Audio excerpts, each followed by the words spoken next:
Este vídeo é para aquelas pessoas que sofrem com acúmulo de cera no ouvido.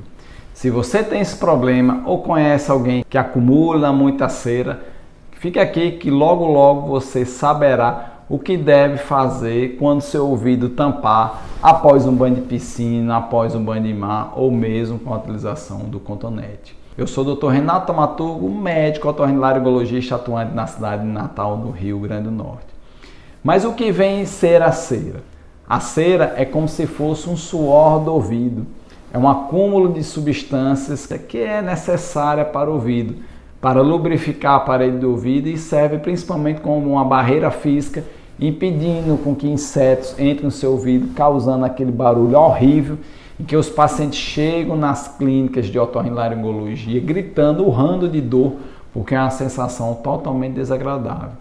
Além disso, a cera ela é uma barreira química contra o crescimento de fungo, porque quem já teve micose no ouvido sabe como é terrível aquela coceira, aquela dor empontada que parece uma agulhada e aquela sensação do ouvido totalmente tampado.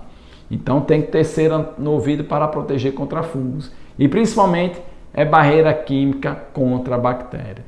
Então, meus amigos, vejam que a cera não tem nada de sujeira, ela é fundamental para a proteção do seu ouvido. Mas eu sou aquela pessoa que produz cera demais e meu ouvido vive tampado.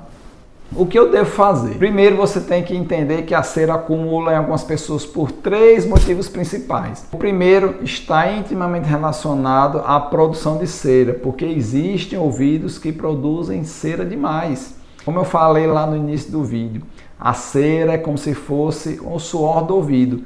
Então, do mesmo jeito que tem pessoas que soam demais, tem pessoas que produzem cera em excesso, sem necessidade alguma. E aí, por consequência, acumula dentro do ouvido, provocando um entupimento, aquela sensação horrível de surdez.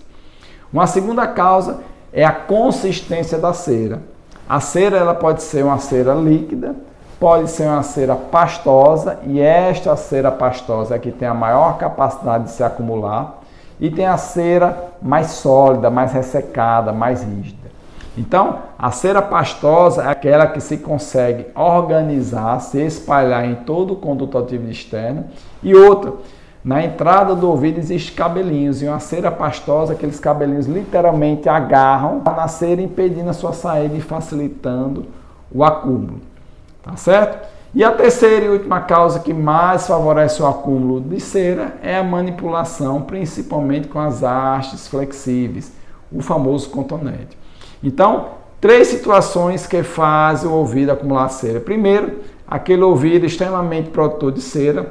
Segundo, a consistência pastosa da cera faz com que ela se organize mais fácil no interior do ouvido e os cabelinhos do ouvido impeçam a sua saída. E a terceira, a manipulação de cotonete. Mas eu estou enquadrado em uma dessas três situações, mas e agora? O que é que eu faço quando acumula cera no meu ouvido? O que é que eu devo fazer? E aí a resposta ela é única. Não manipule seu ouvido em hipótese alguma em casa. Você deve procurar um médico, em especial um otorrinolaringologista, porque a depender da característica da cera, ele vai utilizar a técnica necessária e específica para cada tipo de cera. Por exemplo, quando a cera ela é mais rígida, mais dura, a gente geralmente utiliza pinças. E aqui eu trouxe um exemplo das pinças. Vejam que essa pinça ela tem uma bolinha aqui na ponta. Eu vou aproximar aqui, ó. E quando a cera ela é muito rígida, a gente vai com a pontinha, literalmente pesca ela e puxa a cera para fora do ouvido. E algumas vezes nesses casos, por a cera ser muito dura, pode gerar um leve desconforto, mas o alívio com a remoção da cera que estava tampando o seu ouvido supera em muito o desconforto do arrastado dessa cera no conduto auditivo externo. Um outro mecanismo que a gente pode utilizar para ceras duras consiste na pincinha em jacaré. E por que ela tem esse nome? Porque a boquinha dela, ó, quando a gente abre, parece o quê? Uma boca do jacaré. Então, a cera ela tem um cabelinho ou tem uma pontinha, a gente pode com um jacarezinho, vai, pinça e puxa a cera para fora do ouvido. Então, quando a cera é muito dura, a gente utiliza pinças para a remoção dessas ceras duras. Porém, naquela causa mais comum da cera pastosa, eu prefiro a utilização de quê? De um aspirador. É um aspirador específico para o ouvido, em que a gente utiliza equipamentos para que caiba dentro do ouvido. E qual é? Então a gente conecta aqui numa mangueira, através desse furinho aqui a gente segura e aí o aspirador começa a sugar toda aquela cera pastosa do interior do ouvido. Algumas pessoas se queixam muito do barulho que esse aspirador faz no interior do ouvido, mas tem outras que preferem mais o aspirador do que a pinça e do que a terceira e última técnica que pode ser utilizada para a remoção de cera, que é através do quê?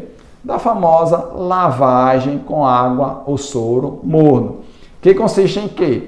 Ao observar durante a otoscopia que a cera é uma cera mais líquida do que pastosa, o aspirador ele geralmente não é ideal. O ideal nesses casos é a lavagem com soro ou água morna. E aí como é que é feito?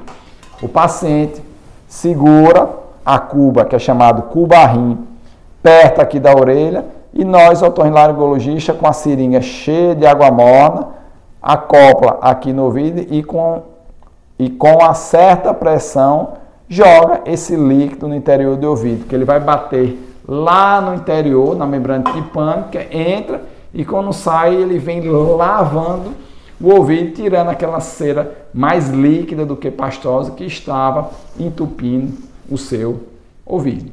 Essas são 3 técnicas principais de remoção daquele excesso de cera, a depender da consistência que ela se encontra.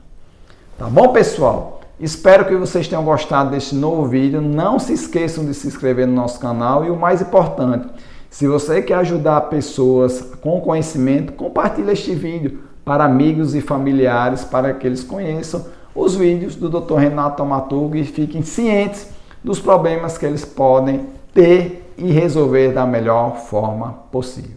Tá bom, meus amigos? Um grande abraço e saúde sempre!